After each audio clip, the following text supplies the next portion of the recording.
Hello everyone, welcome to my YouTube channel CIV. My name is Sakshi. I am UGC NET qualified and currently working as an assistant professor. आज का हमारा topic है residence and scope of total income. Last video में हम individual का residential status किस तरीके से काउंट करना है वो हम देख चुके हैं। आज की वीडियो में हमें देखना है कि हम HUF का कैसे काउंट करेंगे, फर्म, एओपी, बीओआई और कंपनीज का किस तरीके से हमें रेजिडेंशियल स्टेटस काउंट करना है। तो चलिए स्टार्ट करते हैं। सबसे पहले हम देख लेते हैं कि हमने इंडिविजुअल का कैसे काउंट किया था। इंडिविजुअल का रेजिडेंशियल स्टेटस काउंट करने के लिए हमारे पास दो बेसिक कंडीशंस होती थी। दो बेसिक कंडीशन थी, पहली थी 182 डेज और मोर वाली, और सेकंड जो मेरे पास कंडीशन थी वो क्या थी, 60 डेज प्लस 365 डेज। इन दो कंडीशन में से अगर कोई भी व्यक्ति किसी भी एक कंडीशन को, एटलीस्ट वन को अगर वो फुलफिल कर लेता था तो वो क्या बन जाता था, वो व्यक्ति बन जाता था मेरा रेजिडेंट बन जाता था। लेकिन अगर कोई व्यक्ति दोनों में से एक को भी फुलफिल नहीं कर पाता था तो फिर वो क्या बन जाता था, मेरा नॉन रेजिडेंट। इसके बाद अगर कोई व्यक्ति मेरा रेजिडेंट बन जाता था तो फिर हम दो एडिशनल कंडीशन उसकी चेक करते थे। एडिशनल कंडीशन चेक करने के बाद हमें पता लगता था कि वो व्यक्ति मेरा ROR बनेगा, यानी कि रेजिडेंट एंड ऑर्डिनरी रेजिडेंट बनेगा, या फिर वो व्यक्ति मेरा RNOR बनेगा, resident but not ordinary resident बनेगा। यहाँ तक आपको क्लियर है? अगर आपको नहीं समझ आ रहा तो इसकी एक वीडियो ऑलरेडी बन चुकी है, पार्ट 1 आप देख लीजिए, मैं नीचे लिंक कमेंट सेक्शन में दे दूंगी। उसके बाद आज हम चेक करेंगे कि HUF का कैसे हमें देखना है।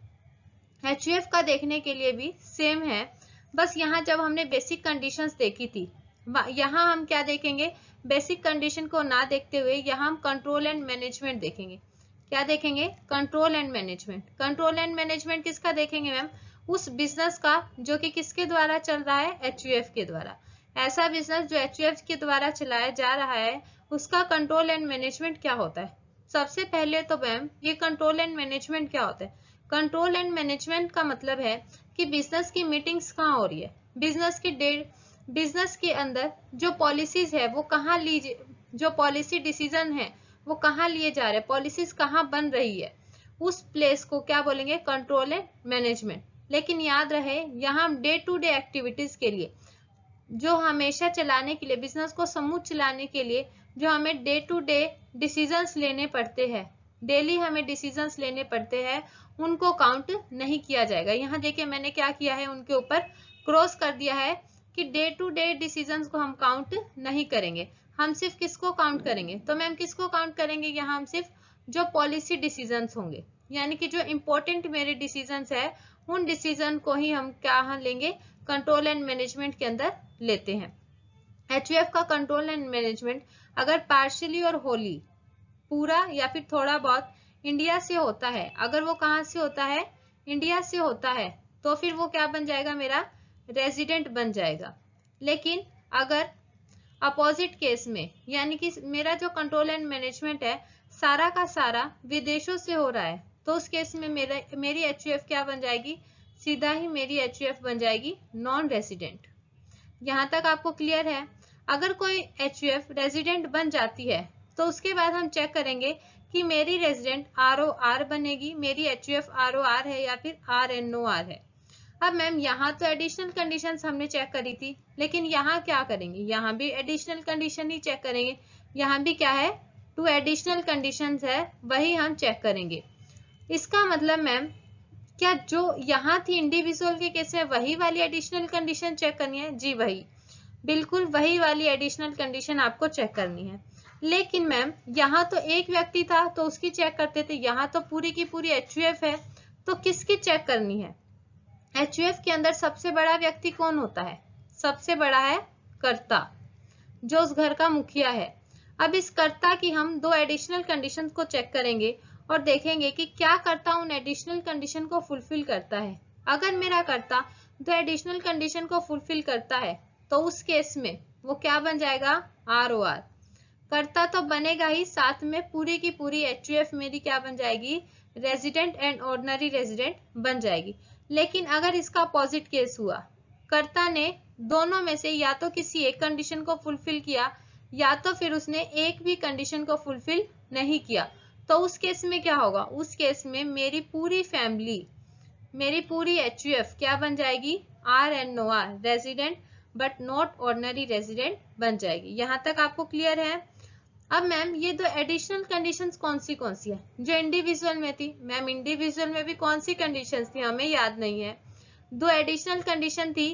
पहले वाली थी कि आपको पिछले 7 सालों में, प्रीवियस ईयर से प्रीसीडिंग 7 प्रीवियस ईयर्स में आपको कम से कम कितने दिन रहना है, 730 डेज और मोर। याद आया कुछ? अब जो सेकंड एडिशनल कंडीशन है उसके अंदर था प्रीसीडिंग 10 प्रीवियस ईयर में आपको कम से कम 2 साल तक क्या होने चाहिए, आप कम से कम 2 बार रेजिडेंट होने चाहिए। प्रीसीडिंग 10 ईयर्स में आप कम से कम 2 बार क्या होने चाहिए, रेजिडेंट होने चाहिए। इसको हम आगे देखते हैं कि लिखना कैसे, और एक डायग्राम की हेल्प से भी समझेंगे जिससे हमें आसानी से और अच्छे से समझ आ जाएगा। चलिए देखते हैं। यहाँ रेजिडेंशियल स्टेटस को लिखना बताया गया है कि कैसे लिखना है। या तो HUF मेरी रेजिडेंट होगी या तो HUF मेरी नॉन रेजिडेंट होगी। HUF रेजिडेंट कब होगी, जब उसका कंट्रोल एंड मैनेजमेंट कहाँ से किया जाएगा, होली और पार्टली इन इंडिया से किया जाएगा। और नॉन रेजिडेंट कब होगी, जब उसका सारा का सारा कंट्रोल एंड मैनेजमेंट कहाँ से होगा, होली आउटसाइड इंडिया होगा, यानी कि इंडिया से बाहर होगा, तो वो क्या होगी, नॉन रेजिडेंट। अब अगर वो रेजिडेंट बन जाती है तो उस केस में हम कर्ता की दो एडिशनल कंडीशंस चेक करेंगे। कौन सी है? पहली तो वो पिछले 10 सालों में कम से कम कितने साल रेजिडेंट रहा हो, 2 साल। और दूसरी एडिशनल कंडीशन है कि जो मेरा कर्ता है वो पिछले 7 प्रीवियस ईयर्स में कम से कम कितने दिन स्टे किया हो उसने इंडिया के अंदर, 730 डेज स्टे किया हो। चलिए इसको एक डायग्राम से भी समझते हैं। यहाँ डायग्राम है रेजिडेंशियल स्टेटस ऑफ HUF। सबसे पहले क्या चेक करना है, उसका कंट्रोल एंड मैनेजमेंट, अगर वो इंडिया से है या फिर नहीं। अगर वो इंडिया में है, यस, तो वो क्या बन जाएगी, रेजिडेंट। अगर वो नहीं है तो वो क्या बन जाएगा, नॉन रेजिडेंट। अगर नहीं है तो नॉन रेजिडेंट। लेकिन अगर वो यस है, यानी कि वो रेजिडेंट तो है, अब वो कौन सा रेजिडेंट है उसको चेक करने के लिए हम कर्ता की क्या चेक करेंगे, दो एडिशनल कंडीशंस को चेक करेंगे। पहली है कर्ता resident in India at least in any 2 previous year out of 10, यानी कि पिछले 10 प्रीसीडिंग प्रीवियस ईयर में से कम कितने, 2 साल तक वो क्या हो, इंडिया का रेजिडेंट हो। और दूसरी मेरी कंडीशन है कि वो पिछले 7 सालों में से कम 730 दिन रहा हो। अगर ये दोनों कंडीशन सेटिस्फाई होती है तो HUF क्या बनेगी मेरी, ROR, यानी कि रेजिडेंट एंड ऑर्डिनरी रेजिडेंट। अगर दोनों ही कंडीशन सेटिस्फाई नहीं होती तो मेरी HUF क्या बन जाएगी, RNOR, resident but not ordinary resident. इसको एक हम एग्जांपल से भी समझते हैं, लेकिन याद रहे कंट्रोल एंड मैनेजमेंट क्या होता है। कंट्रोल एंड मैनेजमेंट का मतलब है आप पॉलिसी कहाँ से बना रहे हो, जो इंपॉर्टेंट डिसीजन है वो आप कहाँ से लेते हो। डेली रूटीन की एक्टिविटीज इसके अंदर शामिल नहीं होगी। चलिए देखते हैं एक एग्जाम्पल। यहाँ एग्जाम्पल है, एक हिंदू अनडिवाइडेड फैमिली है जिसका ड्राई फ्रूट्स का बिजनेस है, और वो बिजनेस कहाँ से रन हो रहा है, अफगानिस्तान से। अब अफगानिस्तान में उनका क्या है, ड्राई फ्रूट का बिजनेस है किसी HUF का। अब इसके लिए उन्होंने वहीं पर, यानी कि अफगानिस्तान के अंदर ही कहाँ है, उनका परमानेंट ऑफिस है, और इस परमानेंट ऑफिस को कौन चलाता है, फैमिली में जो करता है उनका छोटा भाई उनको चलाता है। अब जो करता है वो हमेशा इंडिया में ही रहता है, और उसके बाद वो कभी कभी अफगानिस्तान भी जाता है। लेकिन जो पॉलिसी डिसीजंस है वो कहाँ से लिए जाते हैं, कौन लेता है, कर्ता लेता है, और कर्ता कहाँ रहता है, इंडिया के अंदर। लेकिन कभी कभी इमरजेंसी आ जाती है तो जो छोटा भाई है वो भी डिसीजन ले लेता है अपने आप से, और जो डेली की डिसीजंस है वो कौन लेता है, छोटा भाई लेता है। ठीक है, तो आपको रेजिडेंशियल स्टेटस काउंट करना है। मैम इतना सब कुछ है इस क्वेश्चन में, इतना बड़ा क्वेश्चन, हमें कुछ समझ नहीं आया। डोंट वरी, सबसे पहले आपको सिर्फ एक चीज देखनी है कि कंट्रोल एंड मैनेजमेंट कहाँ से हो रहा है। कंट्रोल एंड मैनेजमेंट का मतलब है कि आपके जो पॉलिसी डिसीजंस है वो कहाँ से लिए जा रहे हैं। पॉलिसी डिसीजंस आप कहाँ से लेते हो। यहाँ मैंने अंडरलाइन कर रखा है कि जो पॉलिसी डिसीजंस है वो किसके द्वारा लिए जाते हैं, कर्ता के द्वारा लिए जाते हैं। कर्ता कहाँ रहता है, इंडिया के अंदर। तो यानी कि ये जो मेरे पॉलिसी डिसीजंस है ये कहाँ से लिए जा रहे हैं? इंडिया के अंदर। अगर ये इंडिया से लिए जाते हैं तो मेरी HUF क्या बन गई? मेरी HUF बन गई रेजिडेंट। अब अगर मेरी HUF रेजिडेंट बन गई, उसके बाद मुझे क्या चेक करनी है? 2 एडिशनल कंडीशंस चेक करनी है। एक एडिशनल कंडीशन तो क्या है? पिछले 10 सालों में 2 बार वो क्या रहा हो? रेजिडेंट रहा हो। और दूसरी है पिछले 7 सालों में वो 730 दिन तक रहा हो। अब मैम यहाँ तो दिनों का वर्णन ही नहीं किया, यहाँ बताया ही नहीं कि वो कितने साल रहा है, कितने दिन रहा है। बेटा जी यहाँ लिख रखा है कि जो करता है वो परमानेंटली रिसाइड्स इन इंडिया, यानी कि हमेशा वो कहाँ रहता है? इंडिया के अंदर ही रहता है। लेकिन कभी कभार कुछ एक दिनों के लिए ही वो सिर्फ कहाँ जाता है? अफगानिस्तान जाता है। अदरवाइज वो कहाँ रहता है? इंडिया में ही रहता है। अगर वो इंडिया में ही रहता है तो हम मान के चलेंगे कि ये वो इन दोनों कंडीशन को क्या कर देता है? फुलफिल कर देता है। और वो क्या बन जाता है? अगर इन दोनों कंडीशन को फुलफिल कर देता है तो वो बन जाता है मेरा ROR, यानी कि पूरी की पूरी HUF इसके साथ ही मेरी क्या बन जाती है? ROR बन जाती है। ROR मतलब कि resident, but resident and ordinary resident. आई बात समझ में?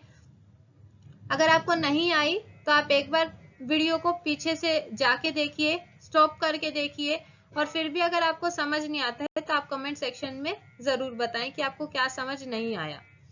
आगे देखिए कि मेरा कंपनी का रेजिडेंशियल स्टेटस मैं कैसे चेक करूंगी। एक कंपनी है, उसका रेजिडेंशियल स्टेटस मैं कैसे चेक करूंगी। सबसे पहले कंपनी का रेजिडेंशियल स्टेटस कितने टाइप्स का होता है? अभी तक हमने इंडिविजुअल और HUF की बात करी। वहां मेरा इंडिविजुअल और HUF में 3 तरीके का मेरा रेजिडेंशियल स्टेटस था। कौन सा? ROR, RNOR और मेरा नॉन रेजिडेंट। लेकिन कंपनी के केस में सिर्फ 2 तरीके का ही है, एक मेरा रेजिडेंट, दूसरा मेरा नॉन रेजिडेंट। क्लियर यहाँ तक? अब कौन रेजिडेंट होगा और कौन मेरा नॉन रेजिडेंट होगा, इसको आइए देखते हैं। अगर मेरी कंपनी क्या है? इंडियन कंपनी है। अगर मेरी कंपनी क्या है? इंडियन कंपनी है। मैम इंडियन कंपनी का मतलब क्या है? यानी कि कोई भी कंपनी इंडिया के कंपनीज एक्ट 2013 या फिर कंपनीज एक्ट 1956 के अंदर रजिस्टर्ड है तो वो कौन सी कंपनी है? वो इंडियन कंपनी है। अगर वो इंडियन कंपनी है तो वो 101% क्या होगी? वो मेरी रेजिडेंट होगी। वो मेरी क्या होगी? रेजिडेंट होगी। लेकिन अगर कोई इंडियन कंपनी नहीं है तो भी वो रेजिडेंट हो सकती। कैसे? तो हम उसका चेक करेंगे प्लेस ऑफ इफेक्टिव मैनेजमेंट। अब मैम ये प्लेस ऑफ इफेक्टिव मैनेजमेंट क्या है? ये POEM क्या है?